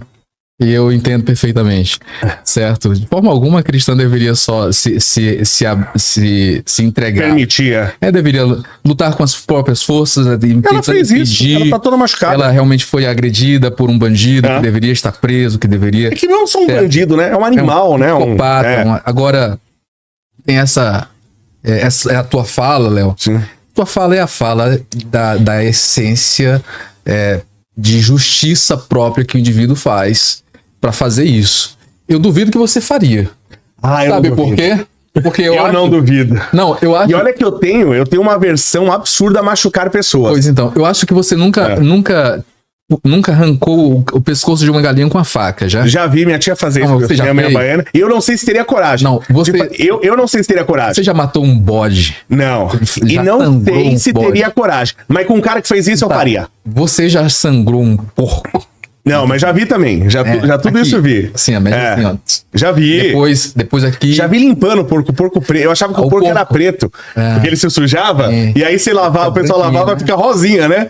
Cara, eu já fiz isso. O animal inocente. Sim, certo? Eu imagino. Mas você tem que fazer pra comer. Eu imagino. O porco, depois que você coloca aqui, depois tira aqui, que ainda fica o pulmão e fica a traqueia funcionando. Sim. Eu acho horrível. Desde criança eu sou exposto a isso. Sim. Tá entendendo? Mas eu tenho empatia pelo porco, pela galinha, por esse cara eu não tenho. Mas então, eles são inocentes, a gente faz. Sim. E faz com sentimento ruim. Sim. Tá entendendo? Isso. Agora, por exemplo, esse cara que faz aí, a gente tem essa intenção, esse desejo de fazer um mal pra esse cara. De pegar, de matar, de utilizar na nossa psicopatia. De furar o olho, de tirar a orelha e colocar pra ele comer como Fernandinho Beiramar. Ser psicopata, por isso eu que ia deixar o vídeo da mulher lá passando pra me motivar. A nossa diferença do cidadão de bem para o psicopata é quase nula. Se a gente tem o poder de fazer isso. E se a gente tem a certeza de que nós não seremos punidos por isso. Por isso que nós falamos que o ser humano é mau. tá entendendo? Pra punir. A gente é capaz de fazer muita coisa ruim. Mas mal não. Aí- Porque mesmo que eu tivesse a certeza da não punição e o poder pra fazer isso, eu não faria com a pessoa inocente. Mas com esse cara, Sim, sim. eu ia fazer e dormir ainda feliz. Então, só que aí o que acontece? O meu ponto é que nós estamos numa sociedade que ele evolui. Nós estamos num estado que tem dinheiro. Os políticos que estão aí, eles deveriam utilizar dos meios para poder não deixar um indivíduo desse Mas solto. estão defendendo esse cara. Os políticos estão defendendo. Estão errados. A galera do PSOL e do PT sempre vota contra quando a gente coloca um projeto pra ter mais punição. Votem em políticos que sejam políticos que defendam a vida, que defendam o bem social, integral. Na verdade, Tá não entendendo? O deveria ponto é existir isso. político que defenda essa live. Só isso. Por isso que eu falo, pessoal, partido missão. Eu Aí queria ser isso. Aí eu Só tem falo pra esse ti, caminho. por exemplo, por que existem, então, os partidos políticos de esquerda? Sim. É porque o mal existe no mundo. Não é assim. O ponto é que existe um aspecto da sociedade que se identifica bastante com as ideias. Observe bem, não é nem a ideologia política, é com as ideias. as figuras Concordo. das lideranças. Tanto que eu vi na penitenciária lá, lembro que, na maioria foi assim, mas lembro de uma penitenciária que mostraram os votos lá, 94% dos bandidos votaram no Lula. Claro que eles se identificam. É óbvio. Eu fico em silêncio aqui porque, diante de um argumento desse, a gente fica sem palavras. Não pelo fato de que os bandidos que estão nas penitenciárias votem num aspecto político de esquerda. Sim. Mas o ponto principal é o seguinte: aquele pessoal, eles vão se identificar com quem busca o direito deles. Certo? E quem que busca, por exemplo, o direito do preso? A impunidade, não o direito, porque direito é outra coisa. O direito é ele pagar a pena. Nós estamos aqui. O direito de quem já está sendo alvo da punição do Estado. Sim. O senhor já viu o vídeo do islâmico falando por que eles apoiam a esquerda? Os islâmicos? Você sim, viu esse vídeo? já vi. Ele fala, a gente apoia a esquerda porque eles não tem moral. Não, porque é fácil dominar na verdade, através dele. Nós estamos aí tratando de uma questão sociológica um pouco diferente, certo? Da intenção de um poder político-religioso para enfraquecer uma sociedade. Sim. E aí eles financiam e tudo mais. Mas nós não estamos falando nesse sentido. Nós estamos falando no seguinte sentido. Por quê? E uma das explicações. Por que os presos votam no aspecto político da esquerda? Primeira coisa, você nunca vai ver um político da direita ir lá no presídio para saber se o preso está sendo atendido. Pior que vão. Não. Só que você nunca viu um de esquerda indo ver se a vítima, como é que ela tá depois do crime. É verdade. Entendeu? Nesse Então o ponto, de a gente direito fala- vai, tem muitos políticos de direita, inclusive do MBL, que eles vão nos presídios, porque eles querem saber as condições. Quando eu falo é verdade, eu falo no sentido de que existe essa incoerência de ambos os lados, compreende? Por exemplo, eu Os falo- direitos humanos no Brasil nem sempre se preocupa com a vítima. Na verdade, nunca, né? sempre com o vilão, sempre com o os criminoso. bandidos, né? Com o criminoso. o O direito humano no Brasil é uma vergonha. Os direitos humanos na sociedade global, ela se preocupa com os humanos e garante com que eu e você estejamos aqui hoje, Brasil? nesse momento. Sim. Nós dois, nós três, nós quatro aqui. Porque os direitos humanos ele tem tem todos os artigos dos direitos humanos que que os países que adotam eles para si fazem com que a gente viva numa sociedade que nós estamos aqui agora.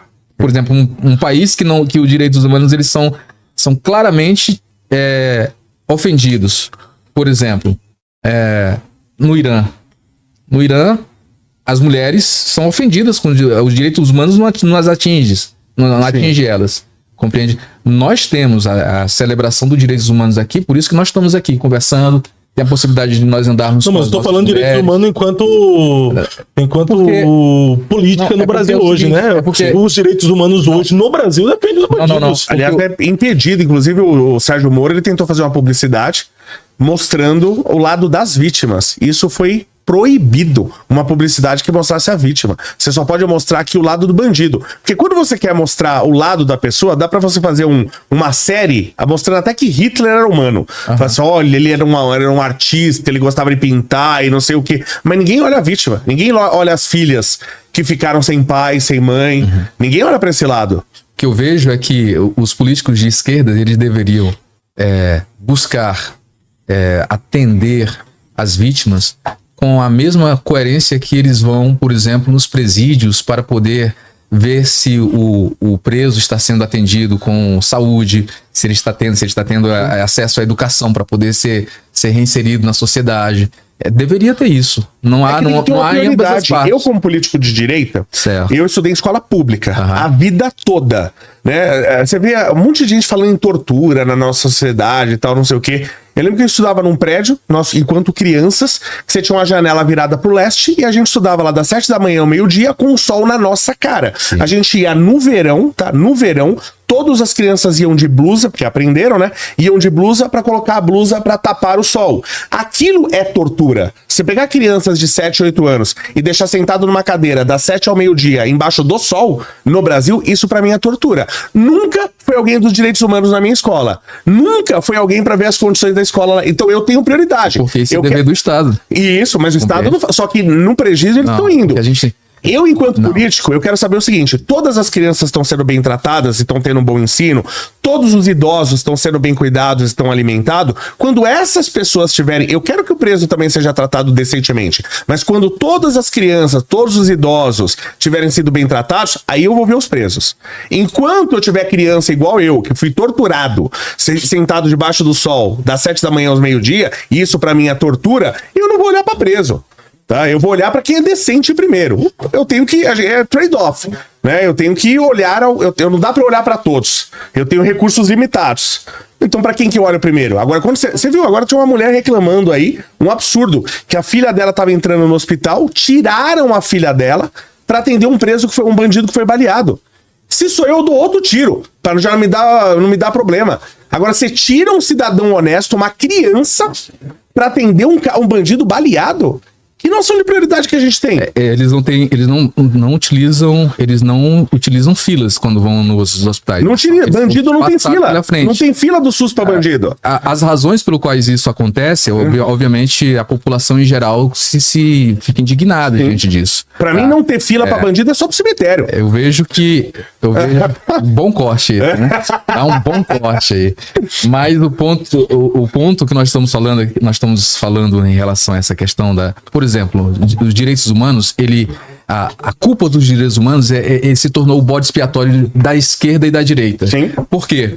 Porque, infelizmente, a esquerda, os políticos de aspectos políticos da esquerda, eles foram colocados como sendo aqueles que se utilizam dos direitos humanos para proteger bandido.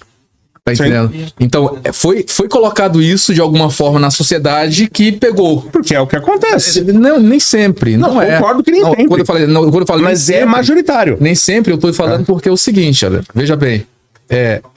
Vou trazer um caso aqui pra você. Sim. Certo? Um caso aqui.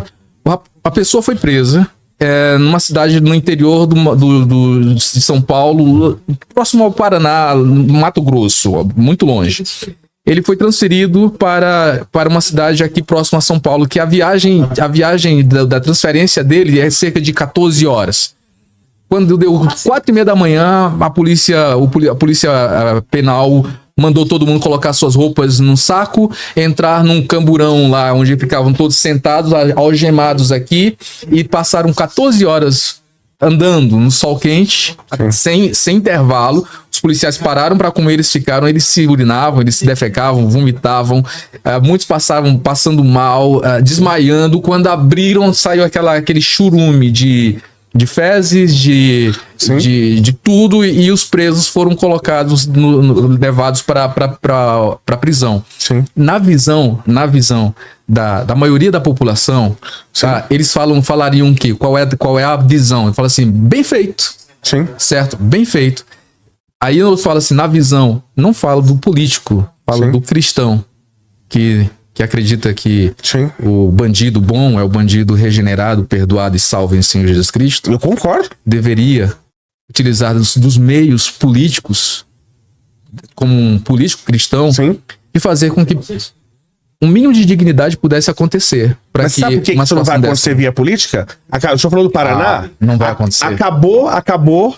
Do jeito que tá, nunca. Sim. Acabou de ter feito uma pesquisa lá no Paraná, inclusive o Matheus Batista, vereador lá, ele conta isso, onde se analisaram as pessoas que saíram do crime. Porque elas saíram do crime. Senhores, são pastores. As pessoas que saem do crime, geralmente o que leva a pessoa a sair do crime? A fé. É a igreja. Sim. Tá? E lá eles têm dois mecanismos. Um via entidades cristãs e outra via psicólogos. Então você pode ser tratado, preso pode ser tratado por um psicólogo, ou ele pode ter acesso a um pastor, a um padre e tal, não sei o quê. O que eles viram? Que só saía pela igreja, ninguém saía pelo psicólogo. Aí o cara me escreve na conclusão dessa pesquisa. Ele me escreve, um juiz, se eu não me engano, me escreve isso. É perceptível que a igreja ela é mais eficiente, que ela resolve o problema e tal, não sei o quê. Só que não adianta a gente investir nisso, porque o bandido, ele deixa o vício do crime, mas sai viciado em Deus. Olha o que um cretino me escreve. Então, ser viciado no crime, tudo bem. Agora, sair viciado em Deus, como se ser cristão é ser um vício. Então, por isso, esse cara já tinha que ser preso, só pra escrever uma besteira dessa. Bom, né? Quem dera todo cidadão tivesse esse vício. Mas você entende como o Estado, ele é cristofóbico? E são sempre pessoas de esquerda que fazem esse tipo de coisa. Com essa fala sensacional do Léo, a gente vai encerrar esse vídeo. Eu gostaria de falar, foi maravilhoso. Foi muito bom. Maravilhoso. Foi um prazer. A gente vai dar continuidade a esse debate aqui, que foi muito legal. Ainda tinha a questão ali sobre pena de morte, mas vai ficar para uma outra oportunidade. Pastor Fábio, muito obrigado pastor Antoniel. Léo, mais uma vez. Obrigado. Obrigado por sua audiência, obrigado por sua interação. Posso dar só uma palavra rapidinho? Sim. Tá. A todos os que acompanharam a gente nesse debate, que foi bastante proveitoso, certo? Eu quero dizer que eu atuo na capelania prisional juntamente com a irmã Laide, que é uma senhora de 82 anos, que trabalha há quase 30 anos aqui em São Paulo. E atualmente lá na Igreja Batista do bairro Jardim Paulistano, na zona norte de São Paulo, no Jardim Paulistano, ali próximo a Brasilândia, nós estamos tentando construir um local de culto, onde podemos oferecer assessoria jurídica e também queremos muito mesmo formar um tatame de jiu-jitsu, onde eu com minhas habilidades no jiu-jitsu, juntamente com o professor faixa preta, possamos utilizar para dar aulas para as crianças carentes daquele do bairro. Vai dar aula para preso, pelo amor de Deus, hein? Filhos dos presos. Para os filhos dos presos. Para os presos talvez não seja o melhor caminho, mas para eles nós temos o evangelho. Mas para os filhos das pessoas que estão em situação de vulnerabilidade. Se você tiver interesse, entre em contato com a gente. Seu Instagram, então, você entrar em contato? Meu Instagram foi um prazer enorme, muito obrigado. Qual é o seu Instagram? Antoniel Rimualdo, RIMUALDO, @gmail, Antoniel Rimualdo no, é comum. no Instagram. Rimualdo e minha família. Já vai encontrar. Obrigado mais uma vez. O meu é engenheiro, né? Bota no Google, aparece Twitter, Instagram, YouTube, aparece tudo. Os debates e as thumbnails sensacionalistas. Culpa do Matheus, hein? É isso aí, pessoal. Muito obrigado por sua interação, sua audiência e por fazer o Eu Acredito podcast acontecer. Nós vamos nessa. Amanhã, com a graça de Deus, estaremos de volta. Até mais.